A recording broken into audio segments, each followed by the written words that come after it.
Je peux transporter des personnes dans une caravane. Oui, réponse A. Non, réponse B.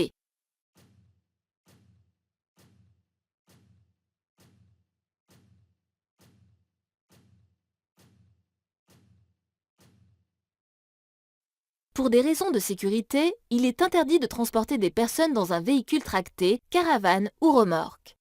En effet, une caravane, et encore moins une remorque, ne comporte pas de siège élaboré pour protéger les occupants en cas d'accident ni de ceinture de sécurité. Les personnes transportées doivent se trouver dans la voiture et ne pas excéder le nombre de personnes maximales inscrit sur le certificat d'immatriculation de celle-ci. Réponse B. Le dépassement d'un tramway est plus dangereux s'il circule, réponse A. S'il est arrêté, réponse B.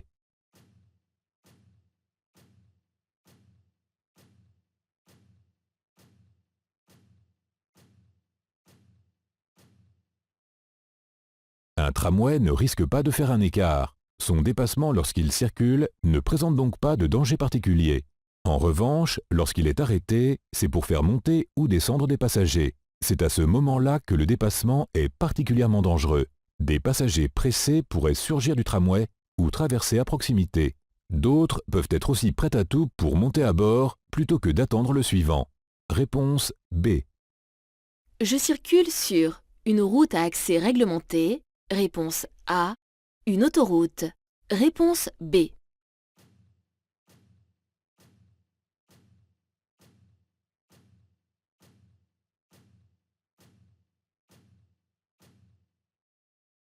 Les informations peuvent sembler contradictoires.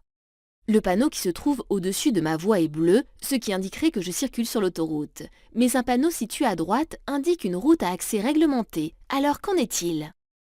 C'est le panneau bleu auquel je dois me référer puisque les flèches qu'il comporte désignent la voie dans laquelle je circule. Le panneau de droite indiquant une route à accès réglementé concerne la voie à ma droite qui quitte l'autoroute. Réponse B.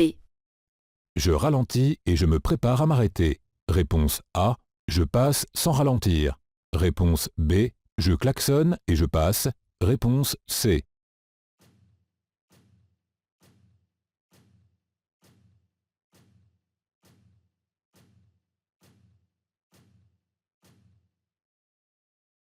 Quelles sont les intentions du piéton arrêté sur la chaussée? Difficile à dire. Il semble absorbé par son téléphone. Mais s'il est là, c'est sans doute qu'il s'apprêtait à traverser avant que son attention soit détournée. Pas question de klaxonner ici.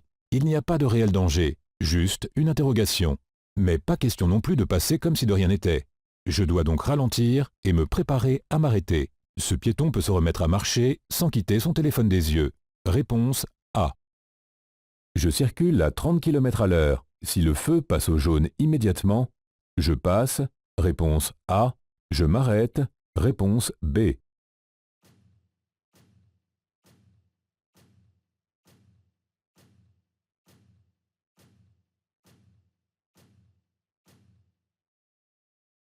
Le feu jaune impose l'arrêt, si possible. Ici, alors que je suis très près du feu et qu'une voiture me suit de près, il n'est pas question de freiner fort si le feu change de couleur. Sinon, c'est l'accident assuré. Y a-t-il un risque d'être sanctionné si je passe au feu jaune? Non, pas si je n'ai manifestement pas le temps de m'arrêter dans de bonnes conditions de sécurité. Le feu jaune dure au moins 3 secondes, ce qui est suffisant dans ce cas pour passer avant qu'il ne soit rouge. Réponse A. Je cède le passage en face si je vais tout droit. Oui. Réponse A. Non. Réponse B. À droite. Oui. Réponse C. Non. Réponse D.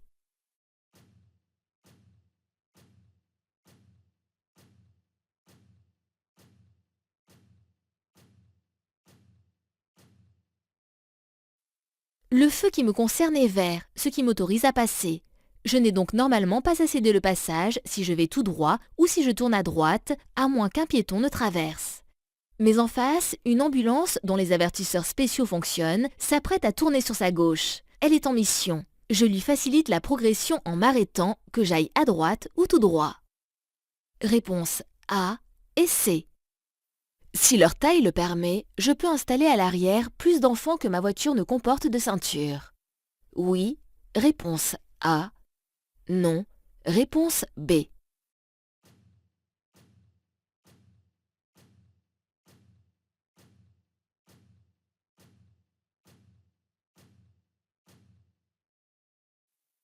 Sur le certificat d'immatriculation du véhicule, la carte grise, il est indiqué le nombre de passagers maximum. Ce nombre ne peut pas être dépassé, il n'y a aucune dérogation, quel que soit l'âge, la taille ou le poids des passagers.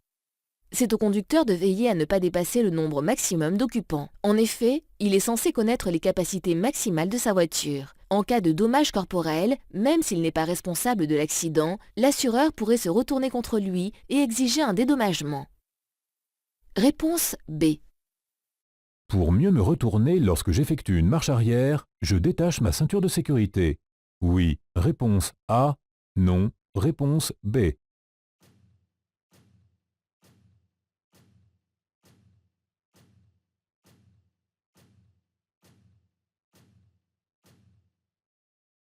Si ma ceinture de sécurité est bien réglée, elle peut se régler en hauteur sur la plupart des voitures. Il n'y a aucune raison que celle-ci me gêne lorsque je conduis, y compris lorsque j'effectue une marche arrière et que je dois me retourner.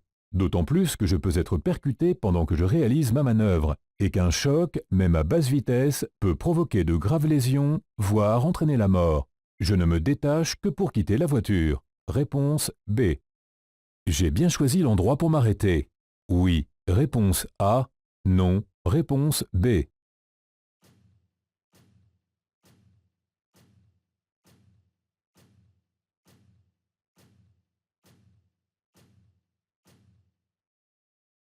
Je suis arrêté totalement sur l'accotement, mais juste devant moi, il y a un panneau. Or, j'ai l'interdiction de masquer une signalisation, surtout lorsqu'elle est aussi importante que celle-là. J'avance de quelques mètres et je me place après le panneau. Ce sera parfait. Réponse B. Cette zone est une voie pour véhicules lents. Réponse A. La bande d'arrêt d'urgence. Réponse B.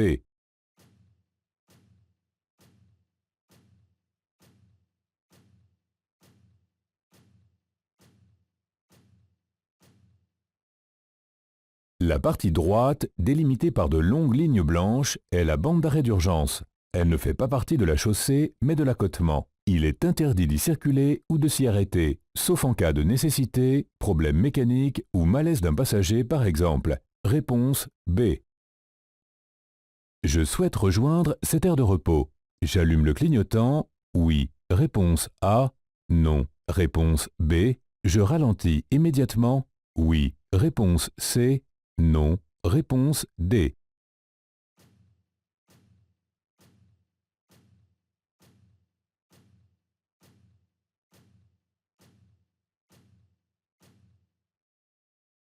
Pour rejoindre cette aire de repos, je dois quitter la voie sur laquelle je circule. Il s'agit d'un changement de direction et je dois avertir les autres usagers de mon intention en allumant le clignotant. Ici, il est largement temps de le faire. Je remarque le panneau qui limite la vitesse à 90 km/h. Cette limitation ne s'applique que pour les usagers qui empruntent la voie de décélération, comme le précise la flèche oblique, mais elle s'applique dès le panneau. Aussi, je ralentis immédiatement, de préférence sans freiner, pour ne pas surprendre ou gêner l'usager qui me suit. Réponse A et C. Mon passager arrière gauche est sur le point d'ouvrir sa portière. Je lui demande d'attendre. Oui. Réponse A. Non. Réponse B.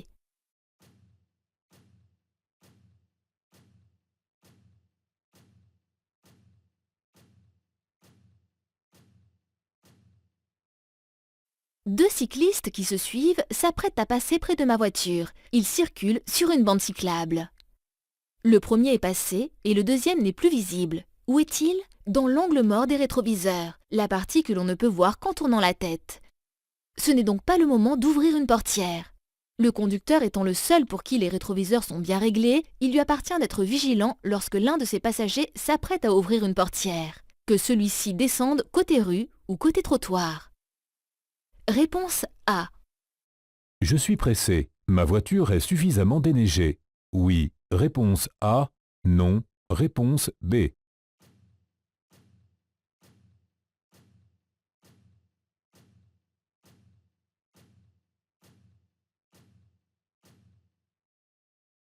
Mon pare-brise est à peu près déneigé, mais il reste une grande quantité de neige sur les feux, alors qu'il me serait bien utile pour être vu dans ces conditions, mais aussi sur le toit et le capot. Quels sont les risques? Qu'une plaque de neige se détache et tombe sur un autre usager, ou me surprenne en glissant sur mon pare-brise. Avant de partir, je déneige totalement ma voiture. Pas seulement les vitres, les rétroviseurs, les feux et les plaques minéralogiques. Réponse B. Le frein à main ou frein de parquage est utile uniquement pour stationner dans les rues en pente. Oui. Réponse A. Non. Réponse B.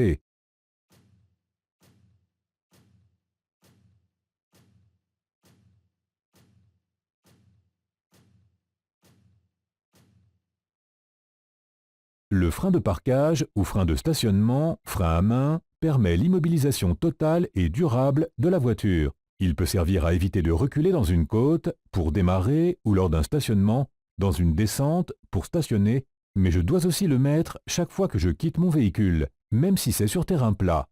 On le voit, le frein à main a de multiples usages. Réponse B. Ce pneu est à remplacer prochainement. Oui. Réponse A. Non. Réponse B. Permet une bonne évacuation de l'eau. Oui. Réponse C. Non. Réponse D.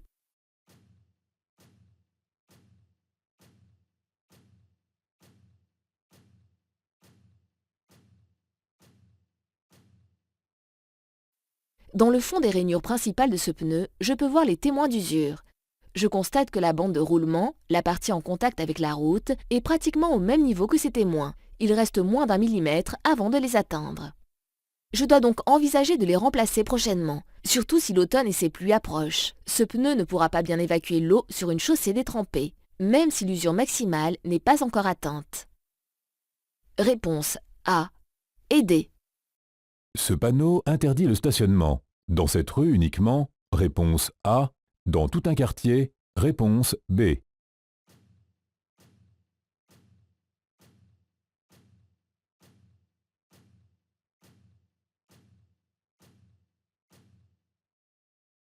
Le panneau d'interdiction de stationner est inclus dans un panneau carré, ce qui signifie qu'il ne s'applique pas uniquement à une rue ou à une portion de rue, mais à tout un quartier, c'est-à-dire à plusieurs rues. Le même panneau en noir et blanc et barré m'avertira lorsque je sortirai de cette zone. Réponse B. Ce panneau signale un téléphone public. Réponse A. Une borne d'appel d'urgence. Réponse B.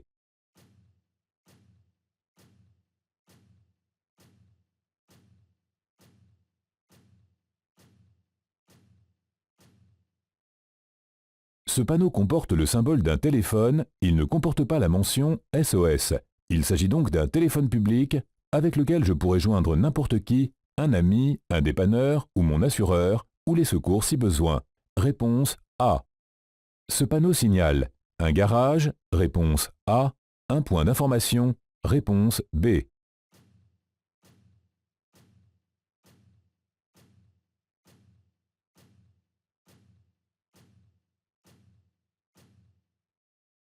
Ce panneau représente une clé anglaise. Il indique un atelier de réparation de véhicules situé à proximité.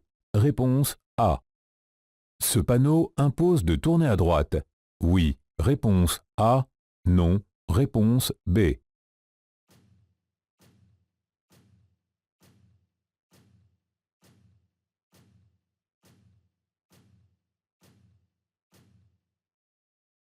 Ce panneau jalonne une déviation. Celle-ci permet de contourner une route barrée sans perdre son itinéraire. À lui seul, ce panneau n'impose pas de direction. Je ne suis pas obligé de suivre une déviation si aucun autre panneau ne me l'impose, comme un sens interdit par exemple.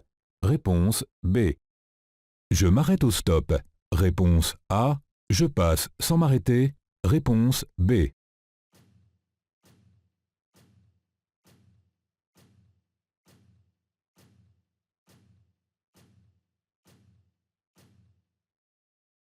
J'arrive à un stop.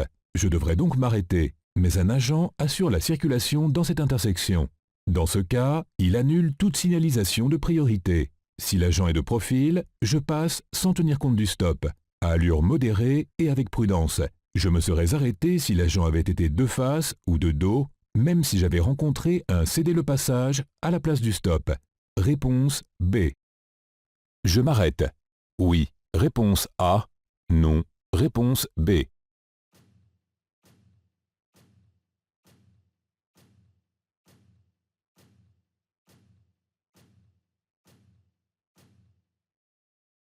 Ce piéton est sur le point de traverser, cela ne fait aucun doute. Il s'est arrêté, sans doute parce qu'il n'est pas certain de mes intentions. Pourtant, je dois le laisser passer. En effet, il est devant un passage réservé à cet effet, et comme il n'y a pas de feu l'obligeant à attendre, c'est à lui de passer en premier. Réponse A. Je suis bien placé. Si je souhaite tourner à droite, oui. Réponse A. Non. Réponse B. Pour m'arrêter, oui. Réponse C. Non. Réponse D.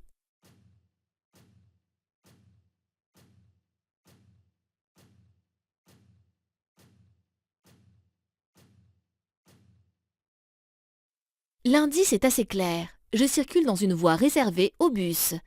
Si elle leur est réservée, c'est qu'aucun autre usager n'a le droit d'y circuler, même pour préparer un changement de direction ou de s'y arrêter.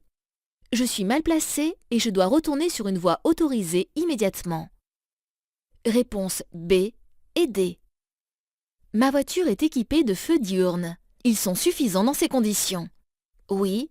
Réponse A. Non. Réponse B.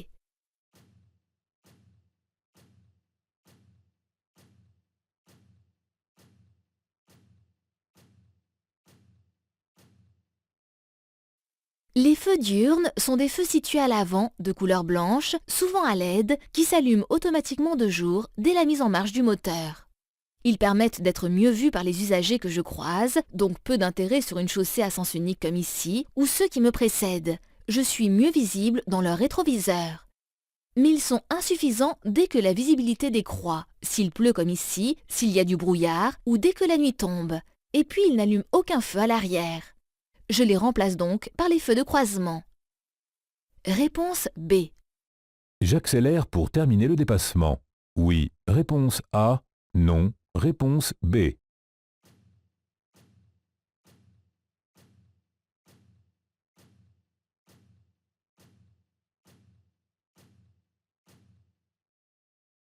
Ces panneaux m'indiquent un rétrécissement de la chaussée à 200 mètres. C'est un peu juste pour dépasser une seule voiture, et totalement insuffisant pour dépasser les 3 voitures visibles. En effet, je ne peux pas dépasser la première voiture uniquement. En me rabattant, l'intervalle avec celle-ci, mais aussi avec la voiture qui précède, serait insuffisant. Je ralentis et je reviens derrière la voiture noire. Réponse B. Je tourne à gauche. Je passe. Réponse A. Je m'arrête avant l'intersection. Réponse B. Je m'arrête au niveau des barrières. Réponse C.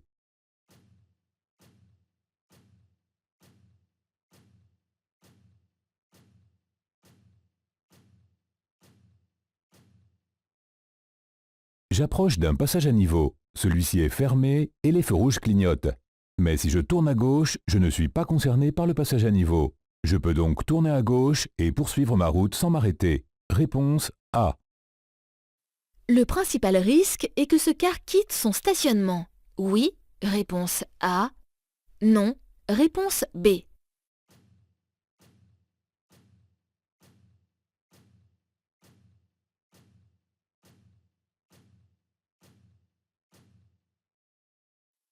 Ce car semble immobile et aucun élément ne semble indiquer qu'il est sur le point de partir. Ses feux stop ne sont pas allumés, ses feux de détresse non plus, et son conducteur, s'il est à bord, n'a pas mis son clignotant.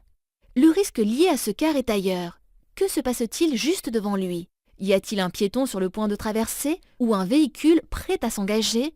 Impossible de le savoir. Pour ne pas être surpris, je ralentis et je garde le pied droit au-dessus du frein. Réponse B. Ce panneau indique un arrêt de tramway. Oui. Réponse A. Non. Réponse B.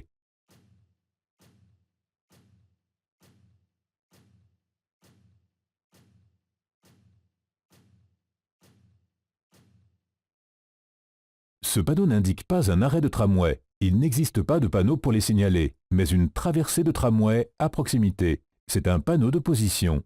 Réponse B. Pour aller tout droit, j'emprunte en priorité la voie de droite. Réponse A. La voie du milieu, réponse B. La voie de gauche, réponse C.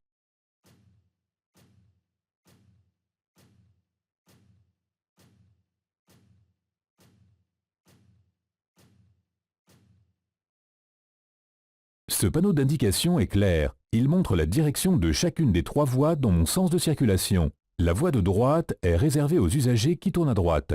Pour aller tout droit, j'ai le choix entre la voie centrale et la voie de gauche.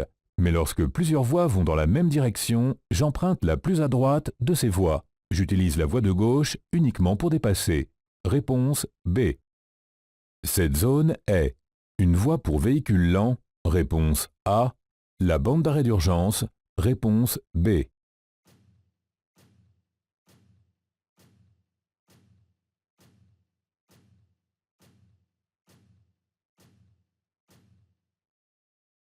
La voie de droite est bordée d'une ligne discontinue très large.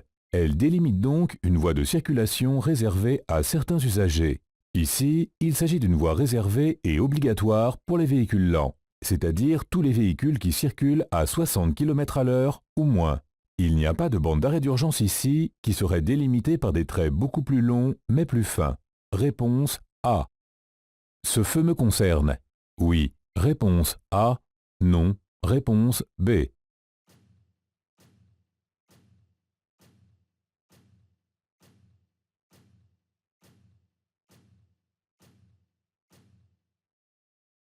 Ces feux ne concernent que les véhicules de transport en commun, bus et tramway. Au volant d'une voiture, je n'ai pas à en tenir compte. Réponse B. Je ferai signe à ce piéton de traverser. Oui. Réponse A. Non. Réponse B.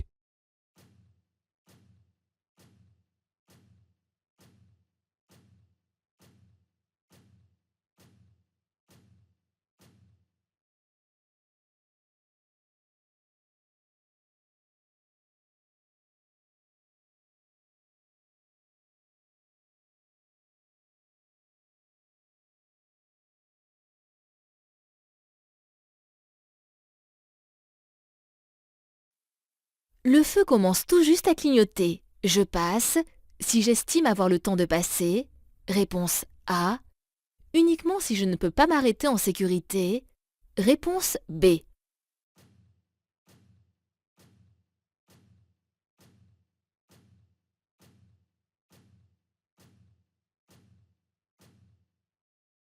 Si le feu se met à clignoter, je dois m'arrêter. Pour cela, je dois avoir pris mes précautions en amont, c'est-à-dire savoir si je suis suivi de près ou pas et avoir suffisamment ralenti. Je ne peux pas être surpris par un passage à niveau signalé par un panneau de danger et 3 balises situées tous les 50 mètres. Si le feu commence à clignoter, la question à se poser est « Ai-je le temps de m'arrêter ?» et non « Ai-je le temps de passer ?» La nuance est fondamentale. Attention, de plus en plus de passages à niveau sont équipés de radars. Ils ne contrôlent pas la vitesse, mais le bon arrêt des véhicules à ce signal. En agglomération, il est actif 3 secondes seulement après le déclenchement du feu clignotant. Réponse B. Je n'ai pas rencontré de panneau de limitation de vitesse. Je continue à 110 km/h. Oui. Réponse A. Non. Réponse B.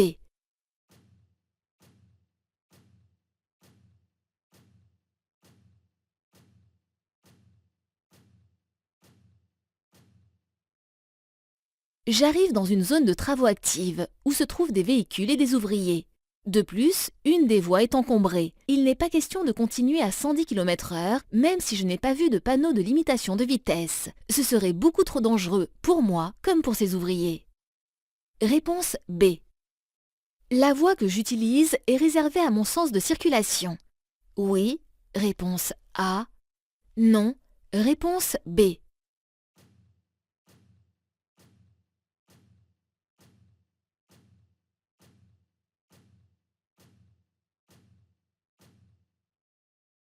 La voie de droite ainsi que la voie dans laquelle je circule sont surmontées de panneaux lumineux verts en forme de flèche. Cela m'indique que ces 2 voies sont strictement réservées à mon sens de circulation. Les usagers arrivant en face n'ont pas le droit de les emprunter malgré la ligne discontinue. Au-dessus de la voie centrale, dans leur sens de circulation, ils voient une croix rouge, la même que je vois au-dessus de la voie à ma gauche. Réponse A. Mes feux sont adaptés à la situation. Oui. Réponse A. Non. Réponse B.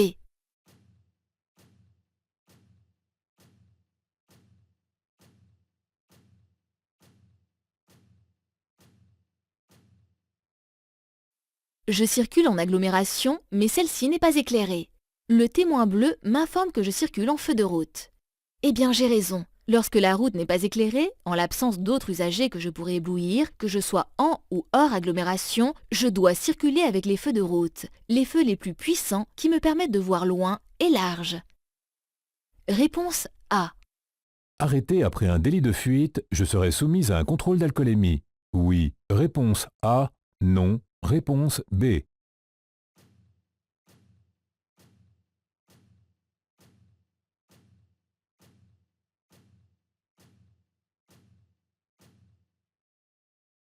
Après un délit de fuite, partir sans laisser mes coordonnées suite à un accident où je suis impliqué, je dois m'attendre à être soumis à un contrôle d'alcoolémie. En effet, si je me suis enfui, il y a certainement une raison. L'alcool en fait partie et les forces de l'ordre le savent bien. Je dois donc m'attendre à ce qu'ils vérifient minutieusement que le véhicule n'est pas volé, que je suis bien titulaire du permis et que l'assurance est valide.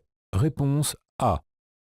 Ce panneau interdit de s'arrêter et de stationner sur la chaussée. Oui. Réponse A. Non. Réponse B. Sur l'accotement. Oui. Réponse C. Non. Réponse D.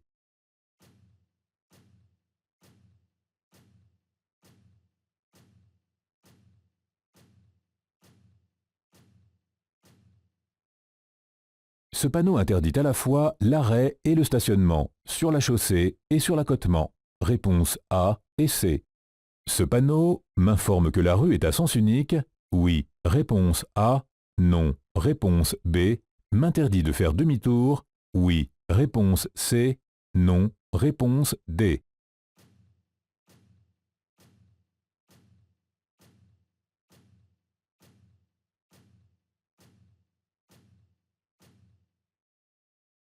Ce panneau m'informe en effet que la rue est en sens unique. Donc, bien entendu, interdiction de faire demi-tour après ce panneau. Réponse A et C. Cette signalisation annonce un passage à niveau, qu'un train arrive ou non. Réponse A. L'arrivée d'un train. Réponse B.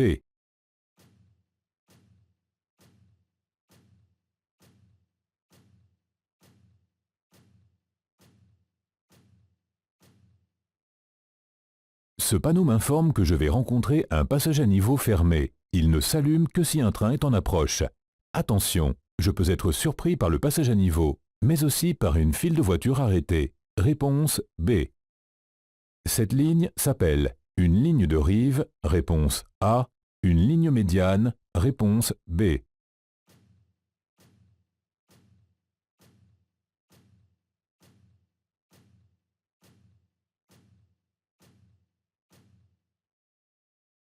La ligne qui délimite la zone de circulation, la limite des voies à droite ou à gauche, s'appelle une ligne de rive. Ici, elle est continue, ce qui indique que la chaussée est à sens unique.